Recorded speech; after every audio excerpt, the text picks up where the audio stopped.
Las campanas de Notre Dame resonaban como martillos sobre yunques invisibles aquella mañana de 1295. En la cámara más alta del Palacio de la Cité, una niña de apenas 3 años contemplaba el Sena desde una ventana demasiado alta para su estatura. Sus dedos pequeños, aún torpes con el bordado que las damas de compañía intentaban enseñarle, trazaban figuras en el vaho del cristal. Isabel no sabía entonces que cada línea que dibujaba era una profecía de su propia vida.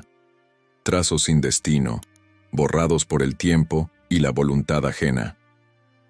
El rey Felipe IV, su padre, la observaba desde el umbral con ojos de halcón calculador. No veía una hija, veía un tratado ambulante, una alianza con patas, un puente de carne entre Francia e Inglaterra.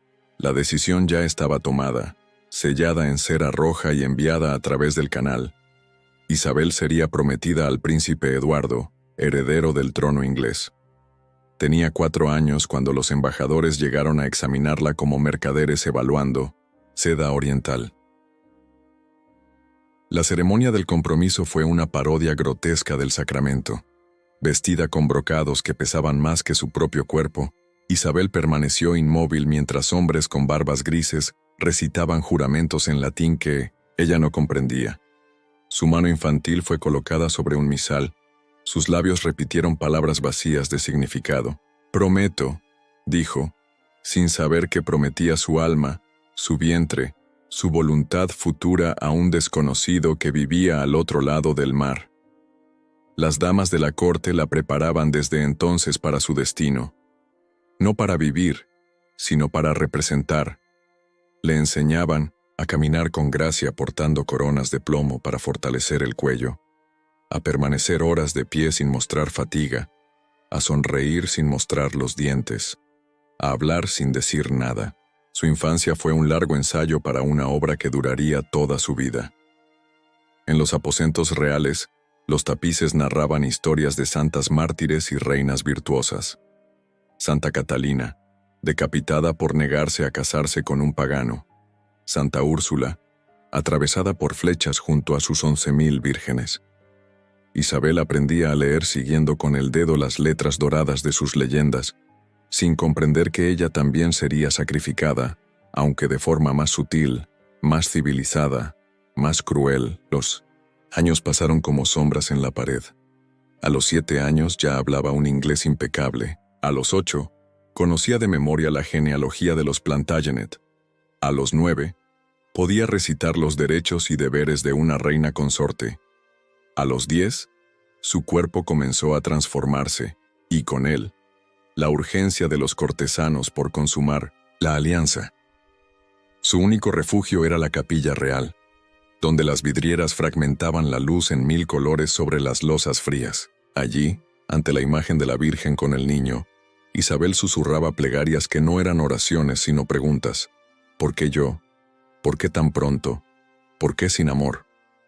La respuesta llegó en forma de séquito real en 1308. 12 años tenía cuando la subieron a la nave que la llevaría a Dover. Su padre la despidió con un beso protocolar en la frente. Su madre, muerta años atrás, no estaba ahí para llorar su partida. Solo las gaviotas gritaban mientras el barco se alejaba de las costas francesas, como si ellas sí comprendieran la magnitud de lo que se perdía. En la proa, envuelta en pieles, de armiño que no la protegían del frío interior, Isabel de Francia dejó de ser niña. El viento salado secó las últimas lágrimas que se permitiría derramar en público. Cuando las costas inglesas aparecieron como una línea gris en el horizonte, ya no era la princesa que jugaba con muñecas de trapo en los jardines del Louvre. Era un instrumento político afinado durante años, pulido hasta el brillo, listo para ser usado. El crimen ya estaba consumado, aunque ningún juez lo reconocería jamás. Habían robado una infancia, habían comprado un útero, habían negociado un alma, y lo habían hecho con pompa, con bendiciones, con el aplauso de 2 reinos. La pequeña Isabel cruzaba el mar hacia su corona y su condena, sin saber aún que ambas eran la misma cosa. Westminster brillaba bajo la lluvia de enero cuando Isabel descendió del carruaje nupcial. Los londinenses se agolpaban en las calles, embarradas, curiosos por ver a la novia francesa que sellaría la paz entre reinos. Eduardo II la esperaba en los escalones de la abadía, alto y rubio como los ángeles de los manuscritos, pero con ojos que miraban a través de ella hacia algo o alguien que no estaba presente. La ceremonia fue magnífica. 300 velas iluminaban las bóvedas góticas mientras el arzobispo unía sus manos con cintas de seda púrpura. Isabel pronunció sus votos en un inglés perfecto, cada palabra afilada por años de práctica. Eduardo respondió con desgana, su voz apenas audible sobre los cantos gregorianos. Cuando llegó el momento del beso ritual, sus labios apenas rozaron los de ella, fríos como el mármol de las efigies funerarias. La noche de bodas fue una revelación brutal. Eduardo entró a la cámara nupcial, acompañado de Piers Gaveston, su favorito, ambos ebrios y riendo por algún chiste privado. Cumplió con su deber marital con la eficiencia mecánica de quien firma un documento tedioso, mientras Gaveston esperaba en la antecámara, tarareando canciones obscenas. Isabel yacía inmóvil bajo el dosel bordado con flores de lis, comprendiendo al fin que su cuerpo era solo un recipiente dinástico, un medio para un fin que ni siquiera la incluía. Los meses siguientes establecieron el patrón de su existencia. Durante el día, interpretaba el papel de reina consorte, presidía banquetes, recibía embajadores, distribuía limosnas. Por las noches, cenaba sola mientras Eduardo y Gaveston se encerraban en aposentos privados, sus risas atravesando los muros de piedra como dagas. Los cortesanos murmuraban, pero nadie se atrevía a nombrar lo evidente. Gaveston la llamaba la francesa, con desprecio apenas velado. Usaba las joyas que Eduardo le regalaba, joyas que por derecho correspondían a la reina. Durante un torneo apareció vistiendo la túnica púrpura que Isabel había bordado para su esposo, paseándose ante toda la corte como un pavo real. La humillación fue tan pública que hasta los heraldos bajaron la vista, incómodos. Isabel aprendió a transformar el dolor en observación. Estudiaba a los nobles, memorizaba alianzas, catalogaba agravios. Su francés natal se convirtió en un código secreto con sus damas de compañía, únicas testigos de sus lágrimas nocturnas. Comenzó a escribir cartas a su padre, misivas cuidadosamente redactadas que nunca mencionaban su sufrimiento directamente, pero que dejaban entrever, entre líneas, la magnitud de su aislamiento. El nacimiento de su primer hijo en 1312 le otorgó un propósito temporal. El pequeño Eduardo era la prueba viviente de que había cumplido su función principal. Lo amamantó ella misma, desafiando las costumbres cortesanas, aferrándose a esos momentos de conexión humana genuina, pero incluso esa alegría fue empañada cuando Eduardo II mostró más entusiasmo por regalar tierras a Gaveston que por celebrar el nacimiento de su heredero. El asesinato de Gaveston por los barones rebeldes en 1312 no mejoró su situación. Eduardo, consumido por el dolor y la sed de venganza, se volvió aún más distante, más errático. Pronto, los Despenser ocuparon el vacío dejado por el favorito muerto, y estos nuevos parásitos eran más astutos, más crueles. Hugh Despenser el joven no solo monopolizaba la atención del rey, sistemáticamente socavaba la posición de Isabel, interceptando su correspondencia, reduciendo su séquito, controlando sus finanzas.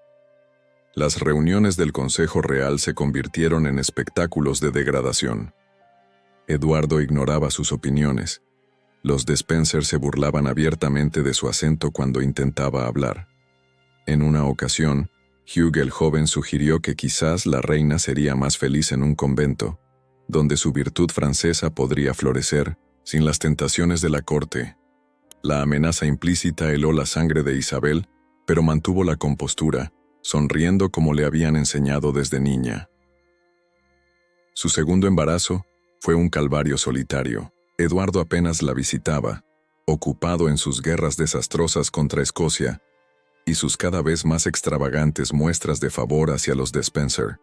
Isabel daba a luz rodeada de parteras y damas aterrorizadas, sabiendo que cada hijo que nacía era un eslabón más en la cadena que la ataba a su torturador. La gota que colmó el vaso llegó en 1324. Los Despenser convencieron a Eduardo de confiscar sus tierras francesas, dejándola prácticamente sin recursos propios. La reina de Inglaterra se vio reducida a mendigar fondos para mantener a sus hijos, mientras los favoritos del rey se paseaban cubiertos de joyas que habían sido su dote. Fue entonces cuando algo se quebró dentro de ella, algo que nunca volvería a recomponerse. La niña obediente había muerto. En su lugar quedaba una mujer que había aprendido que la sumisión solo garantizaba más humillación, que la virtud era recompensada con desprecio, que el poder respetaba únicamente al poder. La misión diplomática a Francia en 1325 llegó como una ironía del destino. Eduardo, demasiado cobarde para enfrentar a su cuñado Carlos IV por las disputas territoriales, envió a Isabel como emisaria. Los Despenser se opusieron, temiendo perder su control sobre ella, pero el rey insistió. Necesitaba sus tierras de Gascuña más de lo que desconfiaba de su esposa. Isabel cruzó el canal con un séquito mínimo. Los Despenser habían asegurado que solo la acompañaran espías a su servicio. Pero cuando pisó suelo francés, algo cambió en su interior. El aire olía a libertad. En la corte de su hermano, fue recibida no como la consorte humillada de un rey débil, sino como Isabel de Francia, hija de Felipe el Hermoso, hermana del rey. Por primera vez en 17 años, los cortesanos se inclinaban ante ella con respeto genuino. Las negociaciones fueron un éxito superficial, pero en las sombras de los salones parisinos, Isabel tejía una red diferente. Conoció a Roger Mortimer, el varón inglés exiliado que había escapado de la Torre de Londres. Alto, de ojos grises como el acero, Mortimer era todo lo que Eduardo no era: decidido, apasionado, peligroso. Sus encuentros comenzaron como conversaciones políticas en los jardines del Louvre, pero pronto derivaron hacia algo más profundo, más primitivo. La primera vez que Mortimer la tocó fue para ayudarla a montar su caballo durante una cacería. Sus manos en su cintura despertaron sensaciones que creía muertas. Esa noche, en sus aposentos, Isabel se contempló desnuda en el espejo veneciano, viendo no a la reina ultrajada, sino a una mujer de 30 años que nunca había conocido el deseo correspondido. La carta que escribió a Eduardo comunicando el éxito de las negociaciones fue la última mentira que le diría. Cuando Eduardo exigió su regreso, Isabel respondió con un desafío que resonó por todas las cortes de Europa. No volvería mientras los Despenser mantuvieran su influencia sobre el rey. Era una declaración de guerra apenas velada. Eduardo respondió enviando a su hijo, el príncipe heredero, a Francia, creyendo que el amor maternal la doblagaría. Fue su error fatal. Isabel retuvo a su hijo, convirtiéndolo en el estandarte de su rebelión. Los meses siguientes fueron un torbellino de preparativos secretos. Mortimer y ella reunieron un ejército de mercenarios y exiliados. El conde de Henao ofreció tropas a cambio del matrimonio de su hija con el joven príncipe Eduardo. Isabel aceptó, vendiendo el futuro de su hijo como habían vendido el suyo, pero esta vez como arma, no como cadena. En septiembre de 1326, la flota invasora zarpó de Dordrecht. Isabel vestía armadura sobre su túnica, una imagen que los cronistas describirían con horror y fascinación. La loba francesa, como empezaron a llamarla los partidarios de Eduardo, había mostrado los colmillos. Durante la travesía, permaneció encubierta bajo la tormenta, negándose a buscar refugio, como si el mar embravecido fuera una purificación necesaria. El desembarco en Suffolk fue un anticlímax. No hubo resistencia. El pueblo, hastiado de los Despenser y las guerras perdidas, recibió a Isabel como libertadora. Los varones que habían permanecido neutrales se apresuraron a jurar lealtad. Eduardo y sus favoritos huyeron hacia el oeste, abandonando Londres sin luchar. La capital recibió a Isabel con campanas de victoria y gritos de «muerte a los traidores». La persecución fue implacable. Hugh Despenser el Viejo fue capturado en Bristol y colgado sumariamente. Su hijo intentó huir a Gales con el rey, pero fueron alcanzados en noviembre. Isabel presidió personalmente el juicio de Hugh el Joven. Lo vio arrastrado por las calles de Hereford, castrado públicamente, destripado vivo. Observó cada momento de su agonía con ojos secos, recordando cada humillación, cada burla, cada amenaza velada. Cuando finalmente decapitaron su cuerpo mutilado, ella ordenó que la cabeza fuera enviada a Londres y exhibida en el puente. Eduardo fue confinado en el castillo de Kenilworth, luego en Berkeley. Isabel no lo visitó. No había nada que decir. El Parlamento lo declaró depuesto en enero de 1327, y su hijo fue coronado como Eduardo III. Isabel se convirtió en regente, gobernando Inglaterra con Mortimer a su lado. Por primera vez desde que tenía 4 años, controlaba su propio destino. Pero el poder conseguido con sangre exige más sangre. En septiembre de 1327, llegaron noticias de la muerte de Eduardo II en Berkeley. Los cronistas oficiales hablaron de muerte natural. Los rumores susurraban sobre hierros al rojo vivo, sobre gritos que atravesaron los muros del castillo, sobre un asesinato diseñado para no dejar marcas visibles. Isabel nunca confirmó ni negó su participación. Cuando le informaron de la muerte de su esposo, simplemente asintió y continuó revisando las cuentas del reino. La mujer que había cruzado el mar como novia niña había completado su metamorfosis. Ya no era la víctima silenciosa ni la esposa ultrajada. Era la loba que había devorado a sus torturadores, la reina que había tomado por la fuerza lo que le negaron por derecho. Pero en las noches, cuando Mortimer dormía a su lado, Isabel permanecía despierta, preguntándose si al destruir a sus enemigos, no había destruido también algo esencial en su interior. La niña que dibujaba en los cristales empañados estaba muerta, y con ella, cualquier posibilidad de inocencia o redención. El poder sabía a cenizas en la boca de Isabel. 3 años habían transcurrido desde su triunfo, 3 años gobernando Inglaterra junto a Mortimer, y cada día la corona invisible sobre su cabeza pesaba más. En los salones de Westminster, los mismos nobles que la habían aclamado como liberadora, ahora murmuraban sobre la puta francesa y su amante. La historia se repetía con cruel simetría. Ella había reemplazado a los Despenser, pero el odio hacia los favoritos reales permanecía intacto. Eduardo III ya no era el niño maleable que había desembarcado con ella en Suffolk. A sus 17 años, el joven rey observaba el gobierno de su madre con ojos que recordaban inquietantemente a los de Felipe el Hermoso. Fríos, calculadores, impacientes. Durante las reuniones del consejo, permanecía en silencio, pero Isabel podía sentir su resentimiento crecer como un tumor bajo la piel del reino. Mortimer se había vuelto arrogante con el poder. Usaba el título de conde de March sin la aprobación real. Acumulaba tierras y riquezas con la misma voracidad que los Despenser. Sus hombres ocupaban todos los puestos clave del gobierno. Cuando el conde de Kent, tío del joven rey, fue ejecutado por traición en marzo de 1330, Isabel supo que habían cruzado una línea invisible. La sangre real en el cadalso era un presagio que ni siquiera el amor podía ignorar.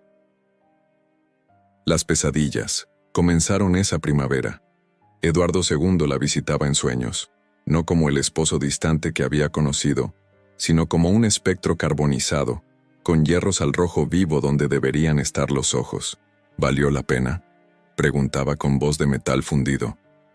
Isabel despertaba empapada en sudor, buscando el cuerpo de Mortimer a su lado, pero el consuelo que antes encontraba en sus brazos se había evaporado como rocío bajo el sol del mediodía. El tercer golpe llegó en octubre. Durante una reunión del Parlamento en Nottingham, Isabel y Mortimer se alojaban en el castillo, confiados en sus defensas inexpugnables. Pero no contaban con que el joven rey conociera los pasadizos secretos, ni con que el constable del castillo, cansado de la tiranía de Mortimer, hubiera cambiado de bando.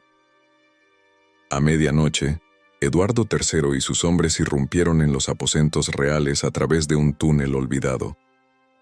Isabel estaba en camisón cuando escuchó el estruendo de las espadas. Mortimer intentó resistir, pero fue rápidamente sometido. Ella corrió hacia su hijo, cayendo de rodillas ante él, no como reina sino como madre. «Piedad para Mortimer», gritó, agarrando las ropas de Eduardo III. «Ten piedad del gentil, Mortimer». Las palabras brotaron en francés, el idioma de su infancia, como si décadas de control se hubieran desmoronado en un instante. Eduardo III la miró con una expresión que heló su sangre. No había odio en sus ojos, algo peor, indiferencia. «Levántate, señora», dijo en inglés. «Una reina no debe arrastrarse». Fue la última vez que la llamó madre. Mortimer fue llevado a Londres, juzgado por traición y colgado en Tyburn como un criminal común. Isabel no pudo asistir. Estaba confinada en Windsor, luego en Castle Rising, un exilio dorado pero exilio al fin. Sus cartas a Eduardo III quedaban sin respuesta. Sus súplicas por un encuentro eran educadamente rechazadas. La mujer que había derrocado a un rey estaba ahora prisionera de su propia sangre. Los años en Castle Rising transcurrieron con la lentitud de la tortura china. Isabel tenía 35 años cuando comenzó su cautiverio, aún hermosa, aún vital. Observaba desde sus ventanas cómo las estaciones cambiaban sobre Norfolk, cada primavera una burla a su juventud perdida. Sus damas de compañía eran espías, su correspondencia era censurada, sus movimientos vigilados. El rey le asignó una generosa pensión, pero el dinero no podía comprar lo que más anhelaba: relevancia, propósito, la simple dignidad de ser escuchada.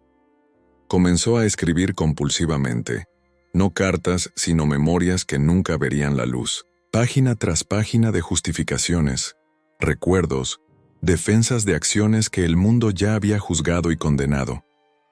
En estos escritos, volvía obsesivamente a su infancia, a la niña de 4 años prometida a un extraño, como si pudiera, a través de la tinta, recuperar algo de aquella inocencia perdida. Los visitantes eran escasos. En 1333, Eduardo III le permitió recibir a su hija Juana, antes de que partiera a casarse con el rey de Escocia. Isabel vio en los ojos de su hija el mismo terror resignado que ella había sentido antes de cruzar el canal.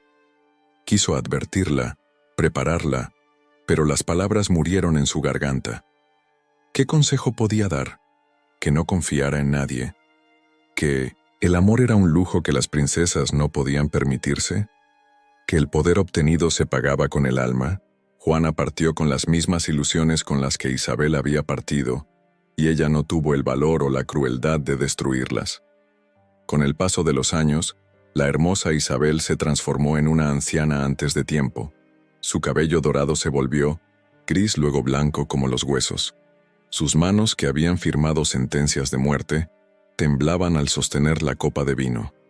Pero sus ojos, esos ojos que habían visto el ascenso y caída de reyes, permanecían alerta, brillantes con una lucidez que era su última maldición. La locura hubiera sido un refugio, pero su mente se negaba a concederle ese consuelo.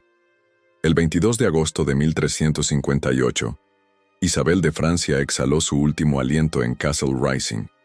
Tenía 63 años, aunque los espejos hacían tiempo que no reflejaban la edad sino el peso de las decisiones. Sus últimas palabras, susurradas a una dama de compañía, cuyo nombre la historia no conservó, fueron en francés: «J'ai froid», tengo frío. El mismo frío que había sentido aquella noche de bodas en 1900 en Westminster, el frío que ningún fuego podía disipar porque nacía del interior. Eduardo III ordenó funerales dignos pero discretos. El cuerpo de Isabel fue vestido con el hábito de las clarisas, una ironía final para la mujer que nunca encontró paz en la oración. Fue enterrada en la iglesia de Greyfriars en Londres, con el corazón de Eduardo II sobre su pecho, en un estuche de plata. Los cronistas oficiales lo registraron como un gesto de arrepentimiento. Nadie se atrevió a sugerir que quizás era el peso de ese corazón lo que la había mantenido prisionera todos esos años. Los londinenses que asistieron al cortejo fúnebre vieron pasar el ataúd de una reina casi olvidada. Los jóvenes no recordaban a la loba francesa que había liberado Inglaterra de los de Spencer. Los viejos preferían no recordar. La historia ya comenzaba su trabajo de simplificación, convirtiendo a Isabel en un arquetipo conveniente. La adúltera, la regicida, la madre desnaturalizada. Más fácil juzgar que comprender, más cómodo condenar que reconocer la arquitectura de la opresión que la había creado. En los archivos de la Torre de Londres, sus cartas permanecen hasta hoy, testimonios, mudos de una voz que fue sistemáticamente silenciada, cartas de la niña prometida pidiendo muñecas francesas, cartas de la novia adolescente describiendo los jardines de Westminster con determinación forzada, cartas de la esposa humillada, donde cada palabra medida oculta un grito, cartas de la amante rebelde, vibrantes de una pasión tardía, cartas de la prisionera, donde la tinta se corre en lugares que podrían ser lágrimas. Los historiadores modernos debaten sus motivaciones, disecan sus acciones, la juzgan con la arrogancia de quienes nunca fueron vendidos a los 4 años. Algunos la rehabilitan como feminista avant la lettre, otros la condenan con la misma severidad que sus contemporáneos. Todos olvidan lo esencial, que Isabel de Francia fue un ser humano atrapado en una época que negaba humanidad a las mujeres, especialmente a las nacidas en palacios. En los vitrales de la Catedral de Gloucester, donde está enterrado Eduardo II, un rayo de sol atraviesa cada tarde el rostro pintado de Isabel, fragmentándolo en colores imposibles. Por un momento, la imagen cobra vida, y en ese juego de luz puede verse a todas las Isabeles que fue. La niña que dibujaba en cristales empañados, la novia que cruzó el mar con esperanza, la esposa que aprendió a convertir el dolor en poder, la amante que conoció tarde el deseo, la madre que perdió a sus hijos ganando un reino, la anciana que pagó cada victoria con un pedazo de su alma. Los turistas pasan sin detenerse, atraídos por tumbas más famosas, historias más simples, pero a veces, una mujer sola se detiene ante la imagen reconociendo algo en esos ojos pintados. Quizás es una madre que sacrificó sus sueños por sus hijos. Quizás una esposa atrapada en un matrimonio sin amor. Quizás una profesional que tuvo que volverse despiadada para sobrevivir en un mundo de hombres. En ese momento de reconocimiento silencioso, Isabel vive de nuevo, no como la loba francesa de las crónicas, sino como lo que siempre fue bajo los ropajes de la historia. Una mujer que hizo lo que pudo con las cartas que le tocaron. Castle Rising sigue en pie, convertido en atracción turística. Los guías cuentan anécdotas sanitizadas sobre la reina prisionera, omitiendo las noches de insomnio, los años de escribir cartas que nadie leería, la lenta oxidación de un espíritu que había ardido demasiado brillante. En la torre donde pasó sus últimos años, el viento aún susurra entre las piedras. Algunos dicen que es solo el viento. Otros juran escuchar palabras en francés antiguo, fragmentos de oraciones nunca completadas, promesas hechas por hombres muertos a una niña que nunca tuvo oportunidad de decir no. En el Museo de Norfolk se conserva un libro de horas que perteneció a Isabel. En los márgenes, entre las iluminaciones de santos y mártires, hay pequeños dibujos hechos con mano temblorosa, flores de lis que se transforman en lágrimas, coronas que se convierten en jaulas, lobas que al mirar más de cerca son solo mujeres, de rodillas. El último dibujo en la página final muestra a una niña frente a una ventana, trazando figuras en el vaho del cristal. El círculo se había cerrado. La historia oficial la recuerda como Isabel la Loba, la reina que derrocó a su esposo. La historia real, la que late bajo los documentos y las crónicas, cuenta algo más terrible y más común. La historia de una niña a quien robaron la infancia, una mujer a quien negaron la dignidad, un ser humano que cuando finalmente tomó el poder que le correspondía, descubrió que el precio era volverse igual a sus opresores. No hay victoria en su historia, solo la antigua tragedia de los oprimidos que al liberarse reproducen la única gramática del poder que conocieron: la violencia. En algún lugar del tiempo, una niña de 4 años sigue dibujando en una ventana empañada del palacio de la Cité, sin saber aún que cada línea es una profecía. En algún lugar del tiempo, una mujer de 63 años exhala su último aliento en una torre solitaria, comprendiendo al fin que nunca dejó de ser esa niña, que todo lo demás, las coronas, las traiciones, las victorias, las derrotas, fue solo el vaho en el cristal, destinado a desvanecerse con el primer rayo de sol. Y entre esos dos momentos, suspendida como una nota disonante en la sinfonía de la historia, resuena la pregunta que nadie se atrevió a hacer mientras vivía: ¿qué hubiera sido Isabel de Francia si la hubieran dejado elegir? La respuesta: se la llevó el viento de Norfolk, junto con las cenizas de todos los futuros que le fueron negados. Solo queda el eco, reverberando en cada mujer que mira su jaula dorada, y se pregunta si el precio de romperla no será convertirse en aquello que más teme.